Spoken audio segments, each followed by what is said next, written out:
नमस्कार दोस्तों, English with DK में आपका एक बार फिर से स्वागत है। आज के इस वीडियो में हम विलियम शेक्सपियर की पेस्टोरल रोमांटिक कॉमेडी जो है एज यू लाइक इट उसके बारे में जो है उसके करैक्टर्स और उसकी शॉर्ट समरी जो है वो देखने वाले हैं। तो चलिए शुरू करते हैं। सबसे पहले हम करैक्टर्स को डिस्कस करेंगे और उसके बाद में जो है हम इसकी समरी को देखने वाले हैं। तो सबसे पहले हम बात करते हैं ड्यूक सीनियर की, जो ड्यूक फेडरिक का बड़ा भाई है और एक अच्छे इंसान के रूप में इसको पोर्ट्रे किया गया है। ड्यूक फेडरिक जो है वो ड्यूक सीनियर का छोटा भाई है, जो ड्यूक सीनियर को जंगल में भगा देता है और उसके राज्य को, उसके ड्यूकडम को जो है वो हड़प लेता है। और ड्यूक सीनियर जो है अपने वफादार दोस्तों के साथ में, अपने वफादार फेलो के साथ में जो है वो फॉरेस्ट ऑफ आर्डन के अंदर रह रहे हैं। बिल्कुल सामान्य जीवन जो है वो जीवन जी रहे हैं वहाँ पर। और वहाँ पर उनके साथ में आमीन्स है, जेक्स है। और जेक जो है वो अपने फिलोसॉफिकल स्टेटमेंट के लिए जाना जाता है और इसके द्वारा the seven stages of man नाम का स्टेटमेंट जो है, एक पोइम जो है वो जेक के द्वारा ही बोली जाती है।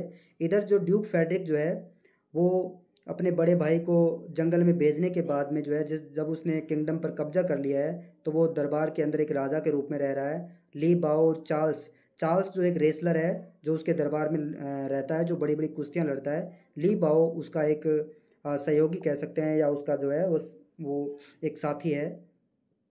उसके बाद में हम आगे देखें तो जो ओरलैंडो जो है वो इस ड्रामा का हीरो है और ओलिवर उसका एक बड़ा भाई है। तो दोनों भाइयों के बीच में भी जस्ती नहीं है। बड़े भाई को, जब इसके पिता की मृत्यु हुई थी तो बड़े भाई को, ओलिवर को, सारी जिम्मेवारी जो है वो दी गई थी कि वो ओरलैंडो की अच्छे तरीके से पालन पोषण करे, उसकी परवरिश करे। लेकिन ओलिवर जो है वो ओरलैंडो को बिल्कुल एकदम अनाड़ी रखना चाहता है। वो उसको अच्छी शिक्षा नहीं दिलवा रहा है, न उसके लिए कुछ बेहतरीन व्यवस्था की गई है। इसलिए दोनों भाइयों के बीच में जो है वो कुछ टसल चल रही है, परेशानी चल रही है। और इनका सर्वेंट है एडम। एडम बहुत ही अच्छा और वफादार एक सर्वेंट के रूप में हम उसको देखते हैं, जो ओरलैंडो को उसके भाई के अत्याचारों से बचाता है और उसको जो सारी संपत्ति इन्होंने जो इकट्ठी की है वो ओरलैंडो को दे देता है और जंगल में फॉरेस्ट ऑफ आर्डन के अंदर, ये भी फॉरेस्ट ऑफ आर्डन के अंदर चला जाता है और वहाँ पर ये दोनों एक साथ जाते हैं। उसके बाद में हम आगे देखें तो रोजालिंड जो ड्यूक सीनियर की पुत्री है और इस ड्रामा की हीरोइन है, और सीलिया जो ड्यूक फेडरिक जो है उसकी पुत्री है। और रोजालिंड और सीलिया जो है दोनों के बीच में बहुत ही गहरा लगाव है, दोनों के बीच में बहुत अच्छा प्रेम है। जब ड्यूक फेडरिक रोजालिंड के ऊपर अविश्वास करके इसको देश निकाला जब दे देता है, यानी उसको महल से निकल जाने के लिए जब कहता है, तो सीलिया जो है वो भी उसके साथ जाने के लिए तैयार हो जाती है। तो दोनों जो है, रोजालिंड और सीलिया जो है, ये भी अपने घर से भेष बदल करके रोजालिंड गैनीमेड का भेष धारण करती है, एक लड़का बन जाती है।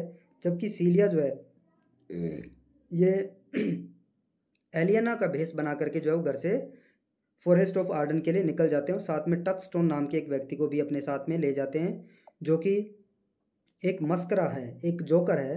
तो टचस्टोन जो इस नाटक के अंदर जो है वो हल्के फुल्के जोक के द्वारा जो है वो अपने विटी स्टेटमेंट के द्वारा जो है वो हमें जो है वो एंटरटेन करता है। ओड्रे एक देहाती महिला है। जैसे ही ये टचस्टोन जंगल में जाता है तो इसकी नज़र ओड्रे पे पड़ती है और ये उससे प्रेम करने लग जाता है। विलियम भी ओड्रे से प्रेम करता है, लेकिन टचस्टोन जो है विलियम को डरा धमका करके उसको अपने रास्ते से हटा देता है।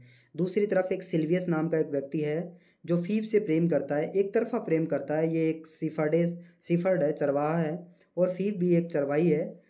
जबकि फीव जो है वो रोजालिंड जो गैनीमेड के भेष में उससे प्रेम करने लग जाती है। और अंत में जब गैनीमेड जो है जब समझाती है तो दोनों के बीच में जो है वो शादी हो जाती है। कोरिन जो है एक बूढ़ा व्यक्ति है, जो रोजालिंड और सीलिया जो है उनको फॉरेस्ट ऑफ आर्डन के अंदर मिलता है, वहाँ पर उनकी रहने की और दूसरी व्यवस्थाएं जो है वो करने में मदद करता है। कोरिन एक बूढ़ा व्यक्ति है। और सर ओलिवर मार्टेक्स जो है ये एक प्रेस्ट कह सकते हैं, पुजारी कह सकते हैं, जो इन सभी लोगों की शादी का बंदोबस्त जो है वो फेरे कराने का काम यही करता है।